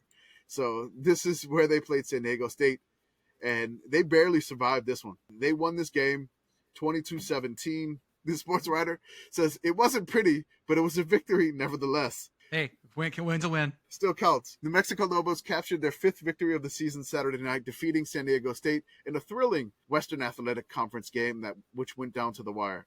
The final score was 22-17, but the win was not ensured until the Lobos held the Aztecs twice inside the New Mexico 20-yard line. A San Diego State field goal attempt was no good to end the first stretch, and then on the second, the Lobos smothered quarterback Mark McKay after a bad snap on a 4th and 12. So the Lobos are now 5-1. They're in a first place tie with BYU. So BYU lost. You're like, oh, BYU lost. They lost to Air Force that the Lobos beat, right? We got some weird tiebreaker math coming up. Oh, got some transitive property. Oh, we got something going. I found this picture. It's a turquoise jersey for the Lobos. They have the Zia on the helmet. It's so good. Holy It is shit, so good. I love this. Yes. So it's absolutely amazing. I don't know how many times they've wore this, but this is just, it's kind of like Mexico, bring this back. You got to bring it back. It's amazing. It's New Mexico. Wear silver and turquoise. That's your thing. Like, with the cherry red so accents, good. it looks really good. It's kind of like a New Mexico version of the Miami Dolphins, if you can say that. So like the New Mexico turquoise, and then the Miami Dolphins, instead of orange, you have the crazy New Mexico cherry red. It's that amazing. Love it. The Z on the helmet is really pretty too. It's Yes. amazing. Definitely bring that back. Can I rewind you guys back to that BYU loss for a second? Yeah. I found some box scores on this. Awesome. No. New Mexico managed to throw 2 interceptions. That was a big problem here. But to show you how much of an ass kicking this was, New Mexico, to get to 12 points, ran 92 offensive plays. BYU, to get to 40 points, only ran 62, 30 fewer plays. So the efficiency was just off the charts here. In that third quarter, by the way, they managed to score BYU scored 3 touchdowns, a field goal, and a safety. Almost a pick'em of ways to score in football. So it looks like they wore a turquoise basketball jersey in 2013. Okay, so we need. I haven't seen them wear. They've done turquoise accents. They did that in 2021 against A&M. Okay, but not a full turquoise football uniform in a while. Next game after the San Diego State survival in Jack Murphy Stadium, they go back home and they face their in-state rival, the Battle of I-25. It's New Mexico State versus New Mexico. And oh boy, did Dennis Latta let them have it, along with Rick Wright, the sports writer. The Lobos beat the crap out of New Mexico State 66-14. Jesus Christ. My God. This is probably one of the most lopsided games in the Battle of I-25 rivalry. I don't know if it is for sure, You could probably check Winsipedia if we got it real quick, which I have that already open apparently. 61-0 is the largest margin. 61-0. Apparently, New Mexico State beat the Lobos in 1917, 110-3. Okay. So one of the biggest, but not the biggest lopsided wins. Sorry, what? Yeah. Did I? Yeah, 110-3. 110-3 in 1917. New Mexico State beat the Lobos. Good Lord. I wonder how sad that field goal was. Of course, we can't find a box score from a 1917 game, but that's crazy. So they just obliterated them. The headlines read, Lobos capture state bragging rights. Rick Wright, the sports writer, says, Lobo game not as close as score indicated. Oh, Jesus. Like, it's 66-14. How? Just to be a dick, I guess. New Mexico set a rushing record that game with 580 yards on the ground. That's a lot of rushing yards. Just running all over the place. Yeah, it is. Carter had 174 yards that game. It was just...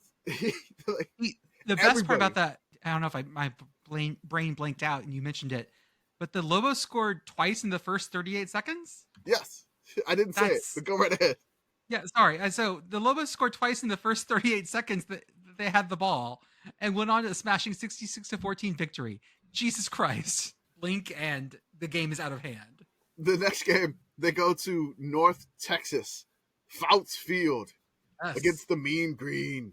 So they struggled this game. But the Lobos, they pulled it out in the final minute. A desperation pass won it for them.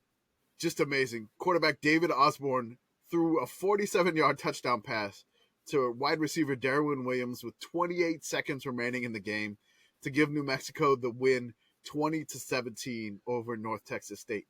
The winning score came only 14 seconds after the heavy underdog Mean Green Eagles had stunned the Lobos with a 30-yard scoring play. So just imagine the last minute of that game. So basically there's 20. Sick. North Texas State takes the lead 17-14, and they got the 2-point conversion. So 14 seconds later, there's 42 seconds left. Bam, strike. Touchdown, the Lobos lead. Dennis Lauders chimes in, as the Lobos struggled, they will take the victory. And he goes, hey, a win is a win. Though it was much tougher than expected, and the Lobos needed a miracle play with 28 seconds left, they won. Thankfully, there were no bowl scouts at Fouts Field Saturday. They wouldn't have seen the New Mexico football team that has rolled up a 7-1 record, but they would have seen an impressive quality in the Lobos. Though New Mexico played poorly, it was still good enough to beat North Texas State 20-17. The New Mexico team that beat Wyoming, Texas Tech, San Diego State didn't put an appearance in this game. Maybe a little bit of a letdown if they just obliterated their in-state rival. I like that line about Bowl Scouts because, like, that being a really big concern at the time is very much a bygone era, but it's also very interesting that, like, because the football media has joked about, like, the Pinstripe Bowl having scouts that go to, like, LSU games. But that used to be a genuine concern for these teams because there were not a lot of bowls.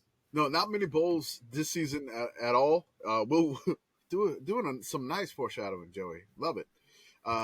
Unintentionally. I found a program for Lobo football, 1982, so I threw it in there too. I love that. It's great. It looks like something I would have put together, except I know that it was such a pain in the ass to cut out people's pictures and actually, layer them in. I love the colors on that though. Yeah, it's again, the red is just great and it's just classic 80s style. I love the helmet, the Lobo on the side of the helmet, the logo that they had at the time. It's a very classic 80s look.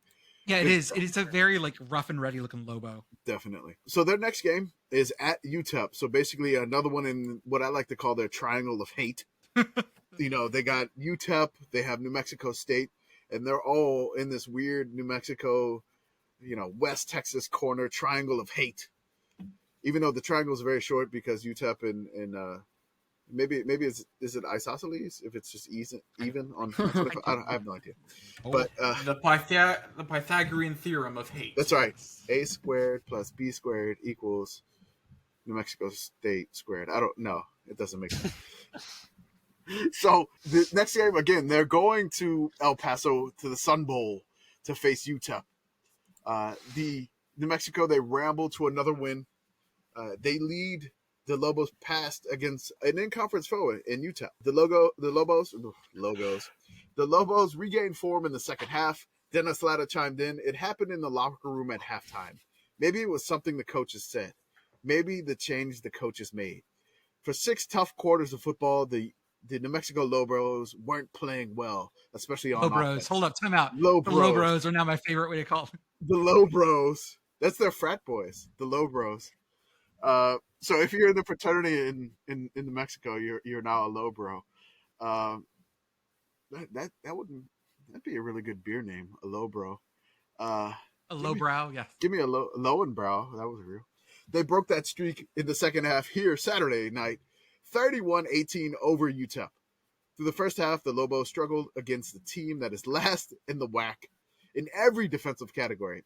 As it had done a week earlier, North Texas State, New Mexico looked lethargic.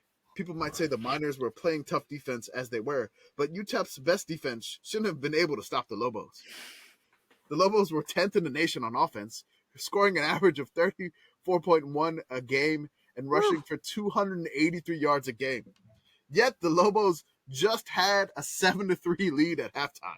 So I don't know what happened at halftime, but Dennis Latta, he believes something magic happened in that locker room. There's Coach Joe Morrison with the classic 80s trucker hat. I love it. Mm-hmm. Love it. If he had like a cigarette or something, that would just be perfect. Or maybe like a huge dip in his mouth. Yeah. Yeah. Lip in was the correct. Just Having a lip in is the correct answer. Definitely. It would have been something like that. But that hat is very sweet. The next game, they're back home against Colorado State. New Mexico, guns down Colorado State. They rally for their 9th win in the season. Never has one man done so much for so many in such a short time. 2 great defensive plays by linebacker Johnny Jackson in the span of 20 seconds led to touchdowns as New Mexico scored a thrilling 29-24 victory over Colorado State at University Stadium before a disappointing but vocal crowd of 19,937. The first of Jackson's defensive gems came less than 2 minutes after the Lobos had scored 7 points to draw within 2 points of the aroused Rams with 9:34 left in the game. No, thank you. The 5'10", 205-pound sophomore who blitzed most of the afternoon dropped back into a short zone expecting a pass, and a pass it was. But before it could get to its intended receiver, Jackson reached up and tipped the ball right into free safety Steve Sauter's hands. Sauter in the game only because regular Ray Hornfeck was out with an injury, and starter Nick Johnson had been burned on a long pass. Gathered the ball and made a couple of fine moves and took it all the way for the score. That put New Mexico ahead 27-17 at the 7:47 mark, and they really never looked back. Another interception came right after that, basically. It wiped out a 51-yard pass play to the Lobo 34. So their defense held strong. Yeah. And they were able to hold off the Rams. What were the Rams there? They were aroused, apparently. The aroused Rams, yes. The aroused Rams, yes. Here's a picture of Dave Osborne. I absolutely love his hair. Oh, God, the Quarterback curls. Dave Osborne. I mean, just like when you saw him with the helmet, I didn't think his hair looked like that. No, not at all. Not at all. Just the classic curls, the 80s curls. So their final game of the season, they welcomed the Hawaii Rainbow Warriors. So they just ripped Hawaii 41-17. But now they wait. The bowl bid is still unsure. Late Saturday night, it looked like New Mexico's chances of getting a bowl bid weren't real good, but the Lobos could still get that badly wanted phone call. Though they finished the regular season with a 41-17 win over Hawaii for a 10-1 record. There is just one bowl berth left, and the Lobos are one of 6 teams under consideration. The Hall of Fame Bowl in Birmingham was the only game with the spot still open. Vanderbilt has accepted an invitation to be the host team, and the Birmingham Post-Herald is saying in today's edition that Miami, Florida will be the other team. But, and that is a big but, the selection committee will not announce the other team until this afternoon, and the Lobos still have an outside chance. So this leads to them to start to speculate, hey, are we going to get a bowl? There's a few things. Are we going to get a bowl? Are we going to get a bowl? Are we going to get a bowl? Doesn't happen. They get snubbed The 10-1 New Mexico Lobos snubbed. The paper starts to wonder, did attendance cost the Lobos a bowl? The University of New Mexico's football team never really had a chance at the Hall of Fame Bowl, not even with its 27-point fourth quarter explosion against Hawaii Saturday night. New Mexico, one of 6 teams being eyed late Saturday noon for a berth against Vanderbilt in the Birmingham Bowl, after Stanford stubbed its toe against Cal. Hey, was 1982 the band on the field? Yes, I think so. Yeah, that's 82. Oh, wow. Yep. Man, did you just minimize the band is out on the field by saying it stubbed its toe? Yeah. Jesus Christ. It's the most understated Oh my way God. possibly. This was not Dennis Lauda, so I'm going to say this was Rusty Weller. The list of contenders were down to Air Force, Miami, Florida, Tulsa, and New Mexico when the selection committee met Sunday, according to the Colorado Springs Gazette-Telegraph, which quoted Jim Simmons, executive director of the financially plagued bowl. Lovely, the Hall of Fame Bowl in Birmingham, financially plagued. That I don't think you really even need to say that. That feels right, yeah. It does feel right. Air Force calling on the Pentagon and even the White House for extra clout. Promised to account for 15,000 seats, maybe with Vice President George Bush occupying one of those, according to Gazette-Telegraph. Bullshit. They're pulling out the Vice President is going to come to Birmingham to watch Air Force play a bowl game. It's such a fun lie too. If the University of if the New Mexico writers just made that up, because that seems like something they would say. So Air Force, who had been humbled by New Mexico 49-7, but apparently they upset BYU and Notre Dame, and they were declared the winners of this season's last remaining bowl scramble. The Blue Bonnet and Independence Bowls fill their bowls Saturday afternoon. It comes right down to who's going to put the most people in the seats. Athletic Director John Bridges said, in trying to explain the bowl's decision, the lack of support here in Albuquerque and what they perceive would be a lack of support at the bowl game is what did us in. So basically, the AD is just blaming the fans. Don't shit on your fans. Holy shit. For not going to the game. This sounds like something that happens all the time in college football. Like, we need fans in the stands. And then... Yeah, that's definitely a common theme. In case you were wondering, the 1982 Independence Bowl, which is one of the bowls they're complaining about, took 6-5 Wisconsin against 6-4-1 Kansas State. Jesus Christ. The Vandy Air Force game was a 8-3 team against a 7-4 team. Yeah, so. That New Mexico had beat. Yes. Yeah, so this is crazy. The Sports Illustrated ranked New Mexico 20th. So they finished in the New Mexico UPI, United Press International Board of Coaches poll. So in the coaches poll, New Mexico finished the season ranked 20th. Despite its glossy record, New Mexico failed to land a bowl bid. BYU will represent the WAC in the Holiday Bowl against Ohio State, while Air Force, a 49-37 loser to New Mexico, got a bid from the Hall of Fame Bowl and will meet Vanderbilt. The mathematical ratings of Hollinsworth Association out of Akron, Ohio, has New Mexico and Auburn tied for 17th place with a rating of 74. Michigan and Ohio State are tied for 20th at 73. So that's right, folks. New Mexico, I'm sure neither of those schools felt strongly about that. Not at all. New Mexico and Auburn were tied for 17th, and Michigan and Ohio State tied for 20th. So, yes, 1982. In the coaches poll, New Mexico was tied with Bama. Yes. They were both ranked 20th. Bama went to the Liberty Bowl at 7-3 to play a 7-4 Illinois. Yeah. so there's like a letters to the editor part that I grabbed here. So this is from Debbie DeVore of Albuquerque. She wrote a letter, expressing her, I guess, anger that. Oh, this is a doozy! Holy shit! Expressing her anger that the Lobos did not get picked for a bowl game. The title of the letter is "Winning Combination," and so she begins. To the University of New Mexico Lobo football team, I say salute. You have made an otherwise dreary football year fantastic, and I thank you. To Coach Joe Morrison and his entire staff, I give my hearty congratulations for making winners out of the Lobos. Whether those strange people in the East who do the rankings and give out the bowl bids realize it or not, I know we have a good team, and you really proved yourself this year. To the administration, and the regions of the University of New Mexico, if you allow Joe Morrison and his staff to be lured away from the Lobos, you will face the scorn of the entire city of Albuquerque and probably much of the state as well. Well said, Debbie. And Commish, where did he go? He left. Sacrolana. South He left Carolina. for South Carolina. That's right. He went to South Go Carolina. Cox. So Go Cox. I just want to read off the bowl schedule here. So I'll read the schedule. The Independence Bowl of Shreveport. I know Joey already mentioned this. 6-5 Wisconsin versus 6-4-1 K-State, Kansas State. The Holiday Bowl, 8-3 Ohio State versus 8-3 Brigham Young. So New Mexico's only losses to BYU, and they're 8-3, and they're going to the Holiday Bowl against Ohio State. The California Bowl, it is 7-3 Bowling Green versus 10-1 Fresno State. The Tangerine Bowl is Boston College, 7-2-1 versus Auburn, 7-3.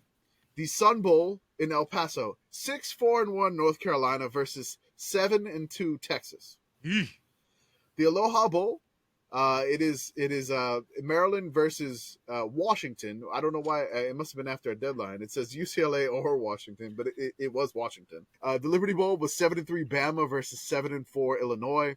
The Gator Bowl was 9-2 West Virginia versus 8-2 Florida State.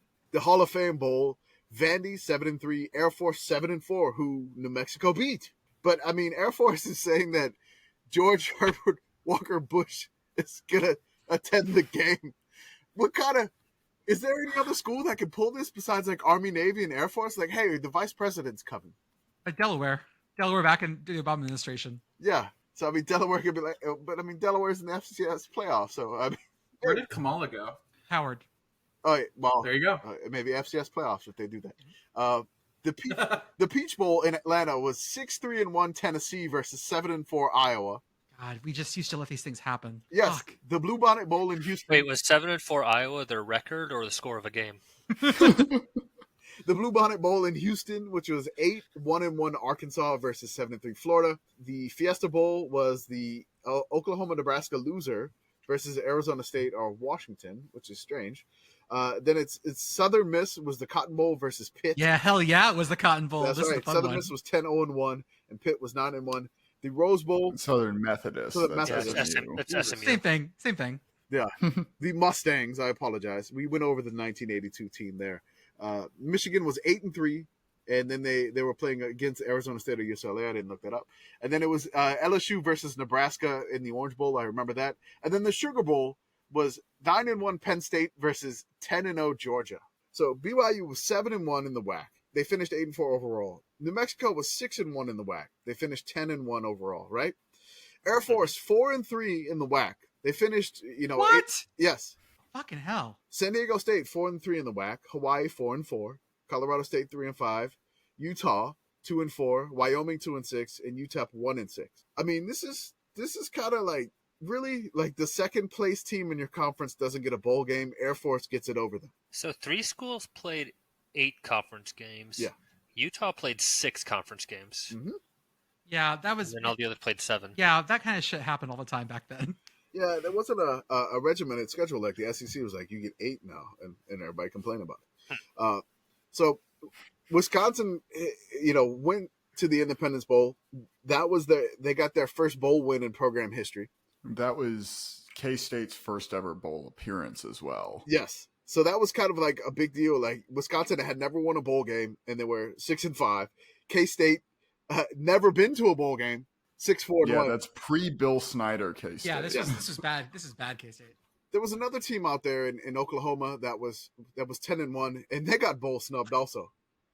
That was the Tulsa Golden Hurricane. Tulsa also beat Air Force. What Commish is about to go into is the most buck wild fucking thing I've heard in a long time. When he brought me this, my brain fucking snapped that this thing happened. And this is why I picked this year. Typically I lean with the undefeated year, but what I saw here, this was way more sickos than anything else than I've ever seen before. I've never seen any team do this, but this is absolutely insane. Tulsa 10-1 snubbed. New Mexico 10-1 snubbed. They're like, hey, can we play our own bowl game? NCAA is like, no, you can't play your own bowl game. Basically, they said, screw you, NCAA. The Lobos and Tulsa are going to create their own bowl game with blackjack and hookers. So, no, not necessarily. I just wanted to say that in Bender's voice. Let me introduce everybody, besides Jordan, who already knows this, the concept of the Justice Bowl.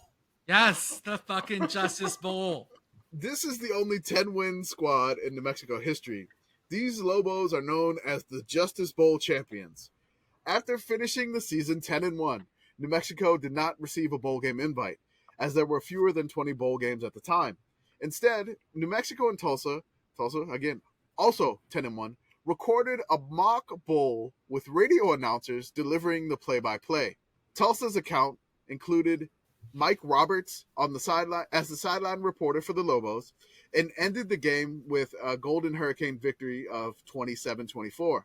New Mexico had its own call, with Roberts saying the Lobos beat Tulsa 30-27. On the new championship, the coach of New Mexico, the current coach, Danny Gonzalez, he just made rings for the 1982 team. They made rings for this shit, guys. They made rings for this shit. UCF could never. That's right.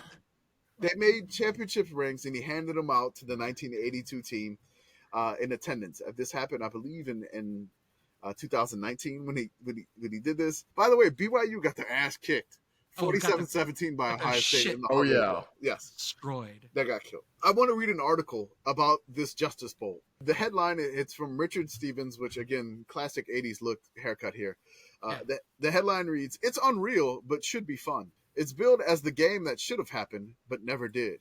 And fans from both teams can be sure of a happy ending, because it sounds like a perfect football game. No losers."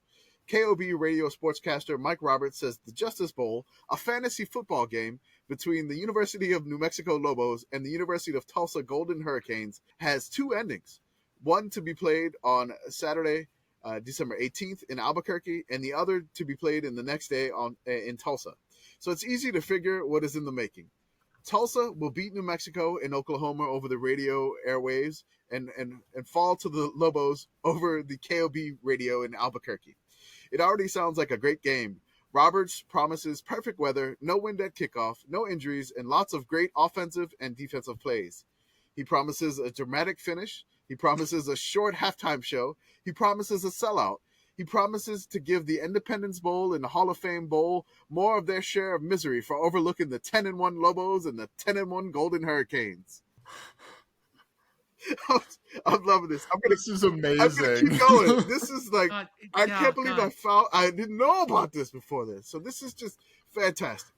He says Coach Joe Morrison, who recently left New Mexico for South Carolina, will return to coach the Lobos.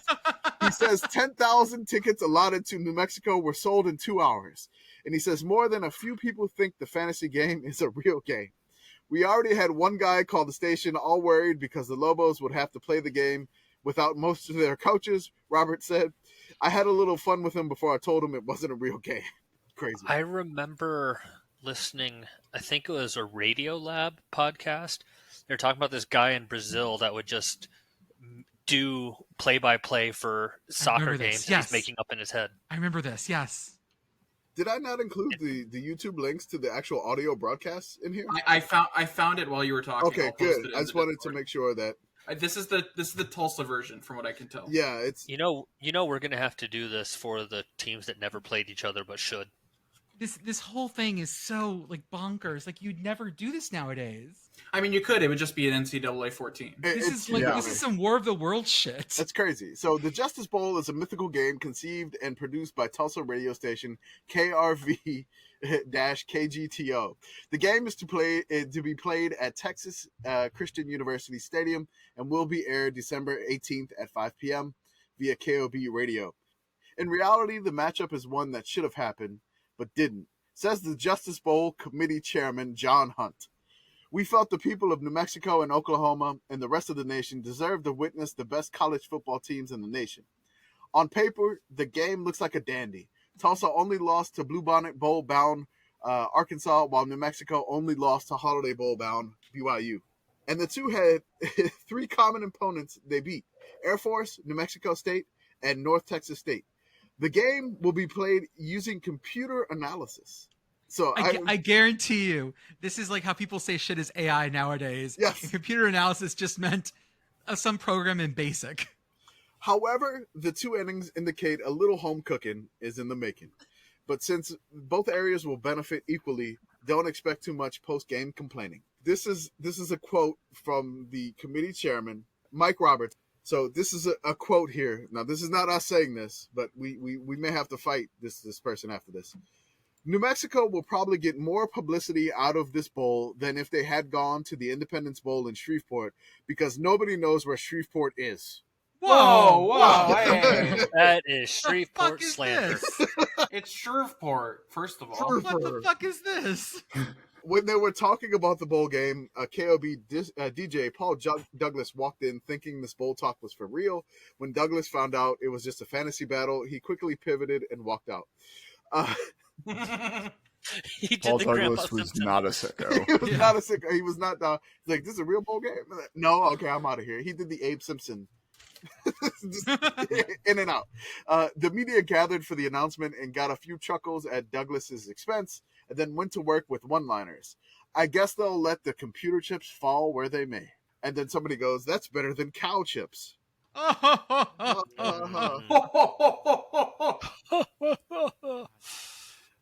So that's basically what happened. Then there was actually a headline by the Associated Press. New Mexico defeated Tulsa 30-27 in a quote-unquote Justice Bowl football battle that was fought Saturday on a field of computer circuits rather than grass or artificial turf. Both teams finished the 1982 season with 10-1 records, but were shunned by postseason bowl committees. Tulsa lost to Arkansas, while New Mexico was defeated by BYU. The game was aired here. The magical world of computers will give Tulsa a win to their audience, and New Mexico a win to their audience. So here are the Justice Bowl rings, which I think you already put in the chat, right? I put the logo in the chat. Yeah, throw the That logo is incredible. So fun story. That's not the logo. I made that. yeah. Oh, okay. We totally. Oh, very really? good. Yeah, that's the logo I made like 3 days ago. We totally. Oh, it's so good. I was. So Jordan and I were going back and forth, like discussing this. Like, do we need a logo? I was like, I'm trying to make the vision in my head come out. So it was a lot of messages back and forth, trying to make this help. But the logo just came out great, and then I put it like through like a canvas filter, so it made it look really Texan-y. But Yeah, yeah, no, I very much believed it. It looked very Right. looked No, very like good. you absolutely would look at that and go like, yep, that's a fucking 82 bowl logo. that is a 1982 bowl logo. As hell. 1982 fake bowl Fake logo. bowl. So that's right. The best team of the all team is the Justice Bowl champions. They won the Justice Bowl, even though they didn't get invited. I've never seen a team do this, and I never even knew this existed until I went down this rabbit hole, which is thank you, Lobos, for doing this. I'm shocked I haven't heard of this because a couple years ago WMU got shafted, and another team did as well. I don't think it was ULM, but it was a Sunbelt team. I think it was South Alabama at 6-6. And we wanted to play them, and the NCAA wouldn't let us. And I'm shocked that we didn't think of something like this. We are definitely doing this the next time there's two bowl snub teams. Oh, yeah. No, because they got the Frisco Football Classic. Yeah, now they can flex into like having more bowls. They figured this out. I do want to say that this is a great fitting memorial for Dennis Latta. Dennis Latta passed away yesterday Oh no! Aw. at age no. 75. Like all dudes, he retired in Florida. Ah, And apparently had a great time there. He passed away. He was a Virginia native. Came to Albuquerque in 1980. Was hired to cover New Mexico men's basketball, but spent the next 24 years there covering literally everything. 82, he was named the journal's sports editor, but he passed away literally 2 days ago. So wow, salute, Dennis Latta. Thank you for your great reporting. it was great. Loved every moment of it. So rest in peace, sir. Well, that is absolutely holy shit. Hold up, I gotta post this for you guys. Uh-oh. This is you the promo photo for the Albuquerque Journal's sports coverage in 1988. Oh my Those are the goodness. coolest men of all time. Latta's on top. Latta's on top. Yeah, he's got this dash leg on top of the lockers. Oh, that's just- fucking great. God, Recipes. rest in peace. So Dennis many trench coats. There was a lot of. They had the newsy hats and everything. Latta. It's so The good. guy on the left with the cigar is giving me such Dave Wannstedt vibes. Oh my Uh-huh. God. That is Rick Wright. Yeah, Rick Wright. He had he was the one that said the score wasn't even as close as it was. Yep. Oh, these are all our main characters right there. Beautiful. So good. So good. Well, folks, that's what we got Fellas, for if tonight. you're over 30 and your friends are not doing this, If you're over 30 and your friends aren't taking pictures in newsy hats in locker rooms. Well, folks, that's what we got for tonight. We will see everyone on Tuesday. Have a good night. bye.